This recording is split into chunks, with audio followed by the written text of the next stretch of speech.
अस्सलाम वालेकुम my YouTube family, कैसे हैं आप सब। उम्मीद है कि आप सब ठीक होंगे। हम भी आपकी दुआओं से अल्हम्दुलिल्लाह बिल्कुल ठीक ठाक।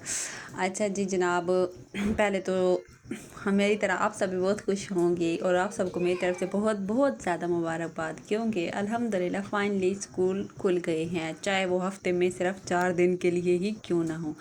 मतलब कि आज मेरे ना हस्बैंड रात को मुझे बता रहे बैठे कि ना स्कूल तो खुल गए हैं लेकिन जुम्मा हफ्ते इतवार छुट्टी ही होगी। तो मैंने कहा नहीं नहीं, ऐसे कैसे हो सकता है। आज मेरा बेटा आया है तो उसने मुझे आके यही गुड न्यूज़ सुनाई है कि मम्मा वाकई छुट्टी है। मैंने कहा चल लो।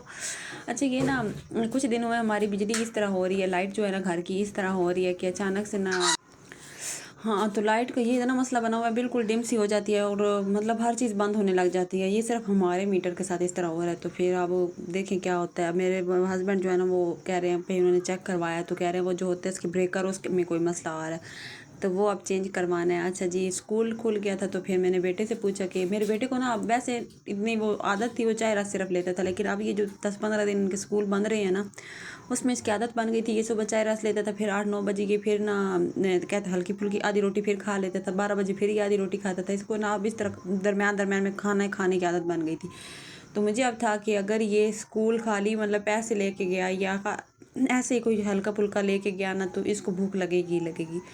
तो मैंने इसे पूछा, कह रहा मम्मा मुझे फिंगर चिप्स बना के दे दो ना।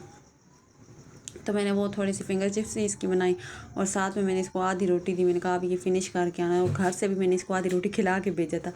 मैंने कहा ये आप ना स्कूल में फ़िनिश करके आना, क्योंकि मुझे पता है कि अब आपकी आदत बन गई, अब आपको ज़्यादा भूख लगती है, तो इससे बेहतर है कि वहाँ पे पछताने से। अच्छा ये हमारे वॉशिंग एरिया का ना कुछ हाल हुआ पड़ा, यहाँ पे ऊपर बिजली का निज़ाम है तो वो ठीक करने आए थे, तो सारा कुछ बिखरा हुआ था, वो मैंने सेट किया। उसके अलावा फिर मैंने बच्चों को नहलाया धुलाया और फिर मुँह नहीं नहलाया धुलाया नहीं, सिर्फ इनको फ्रेश किया, इनका मुँह हाथ धोया और मैं लेके इनको गई। पैकेज हमारा ख़त्म हो गया था मोबाइल का, तो मैं वो लगवाने गई। और ये मेरी जो गुड्डी रानी पठानी मेरी जो है ना, ये साथ में गुड़िया का झूला लेके गई। इस झूले लकड़ी का, ये लकड़ी के कलर में ना प्लास्टिक का झूला बना हुआ है छोटा सा, और इसके अंदर 2 गुड़िया बैठी हुई भी हैं। मैंने इसको बोला भी सही कि इसको घर रख के जाओ, आपने रास्ते पे इसको उठाना कौन नहीं, और मेरे पास छोटा है तो मैं उसको बड़ी मुश्किल से संभालूंगी, आप इसको रख दो। तो कहती नहीं, अब वापसी भी आप वहाँ पे गई है, फिर इसने चीज़ ले ली है, मेरे पैकेट लगवाया, वापसी पे मेरे हाथ में पकड़ा दिया, मम्मा पकड़ लो मैं थक गई हूँ। मेरे पास मोबाइल भी, ऊपर से मेरी सिस्टर की कॉल आ गई, मोबाइल कान के साथ, झूला हाथ में, दूसरे हाथ में मैंने छोटे को पकड़ा हुआ, वो रो रहा। इतनी मुश्किल से मैं इनको खींच के घर में लेके आई हूँ। और शाम टाइम फिर हम बैठे ही थे तो मेरे हस्बैंड आए, कह रहे भैया मेरा दिल किया समोसा लेने को। मैंने खुद तो वहाँ पे गर्मा गर्म खा लिया था, तो आप सब के लिए ना मैंने पैक करवा लिए थे। फिर हम सब ने खाए समोसे। तो फिर वो जो हम मैंने पिछले दिनों में कुछ रिश्ते की बात बताई थी ना, वो हमारे घर आए थे, मतलब मेरे जेठ के घर ना। तो फिर वो मेरी आई भतीजी कि आंटी ना चाय बनाए आप आके। तो फिर मैं गई, मैंने वहाँ पे जाके जनाब चाय बनाई। और ये आज का हमारा दिन जो है, मैं अपने बच्चों को ले के गई हूँ। हमने जाना था बाज़ार, मैंने बच्ची के जूते लेने थे और उसका बैग ख़राब हुआ पड़ा था, वो मैंने उसका लेना था। तो फिर मैंने सोचा कि चलो ऐसे करते हैं कि बच्चों को तो मैंने हर हाल में छोड़ना ही छोड़ना है, और बाज़ार इसी साइड से हमें करीब पड़ता है, वहाँ से इनकी ट्यूशन वाली साइड से आगे बिल्कुल हमें करीब पड़ता है। तो मैंने सोचा कि इस तरह करती हूँ ना, यहाँ से चली जाती हूँ, तो वहाँ से आगे फिर मैं ले लूँगी बाज़ार से चीज़ें, मैं वापस आऊँगी। तो वहाँ पे जो इनके ददियाल एक वहाँ पे भी है ना, मतलब मेरे हस्बैंड के चाचू का घर, तो ये पढ़ के वहाँ आ जाते हैं। तो मैंने बोला आप लोग वहाँ आ जाना, तो मेरे आने तक मतलब आप लोग भी आ जाओगे और मेरा बाज़ार का काम भी हो जाएगा, वो चीज़ें भी आ जाएंगी, और आपको लेना और जो पिक ड्रॉप जो होता है वो भी हो जाएगा। फिर मेरे एजेंट की बेटी ने बोला कि मैंने भी साथ आना, तो मैंने बोला चलो आ जाओ, आपने की जो चीज़ें लेनी है अभी इसी बहाने हम सारा कुछ ले भी लेंगे। ये हमारे यहाँ का रेलवे स्टेशन है। अच्छा जी जनाब, वहाँ पे मैंने अपने बच्चों को पहले ट्यूशन छोड़ के, ये आगे का रास्ता, ये गली ही है सीधी, वो जो हमारे ना हस्बैंड के चाचू के घर जाता है, जो मेरे बच्चों को मैं कह रही हूँ वो पढ़ के वहाँ चले जाते हैं, उनके यहाँ जाता है। तो मैंने फिर बच्चों को बोला कि आप लोग उधर आ जाइएगा। मैं उधर गई उनके यहाँ, वहाँ से मैंने अपनी नांद मतलब मेरे अपने हस्बैंड की कज़न को लिया, वो भी हमारे साथ, उसने बोला था मैं भी आऊँगी भाभी। तो मैंने बोला चलो आ जाओ, अच्छा है भाई मिलजुल के जाएंगे, बातों बातों में पता ही नहीं चलता, बंदा चीज़ लेके वापस आ जाता है। तो फिर जनाब हम उनके घर गए, वहाँ पे बैठे थोड़ी देर पानी वगैरह पिया, फिर उनको साथ लिया, फिर हम लोग चले गए बाज़ार में मैंने बच्ची की चीज़ें लेनी थी, बैग और जूते इस तरह की चीज़ें, और बस इतना ख़ास तो कुछ लेना नहीं था। उसके बाद मैं सीधा पहले शूज़ वाली दुकान पे आई। यहाँ पे हर किस्म के बड़े, इस दुकान पे ना शूज़ बड़ी रीज़नेबल प्राइस में भी होते हैं और बड़े स्टाइलिश किस्म के भी होते हैं।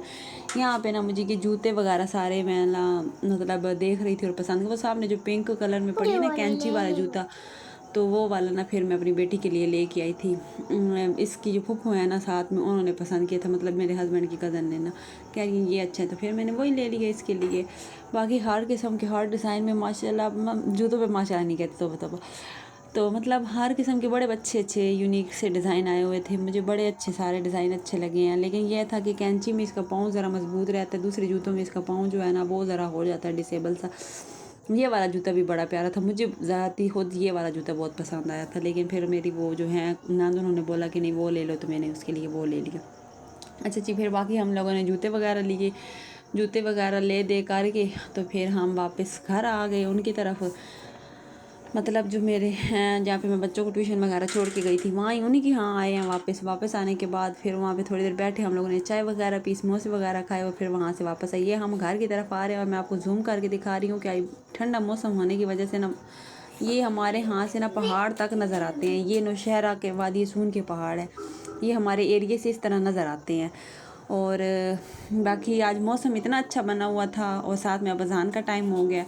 और मैं बादल दिखाऊँ आपको, इतने कुछ प्यारे और इतने कुछ क्लियर से बादल बने हुए थे ना, माशाल्लाह से बहुत ही अच्छे बादल बने हुए थे, बहुत ही मज़े का मतलब मौसम बना हुआ था। और अब जिस टाइम पे मैं वॉइस ओवर कर रही हूँ अब तो बारिश भी हो रही है और मेरा बेटा मुझे बहुत तंग कर रहा है। ओके जी, मिलते हैं आप सबसे नेक्स्ट वीडियो में, तब तक के लिए अपने रखिएगा ख्याल और हमें दीजिएगा ढेर सारा प्यार। तब तक के लिए अल्लाह हाफिज़।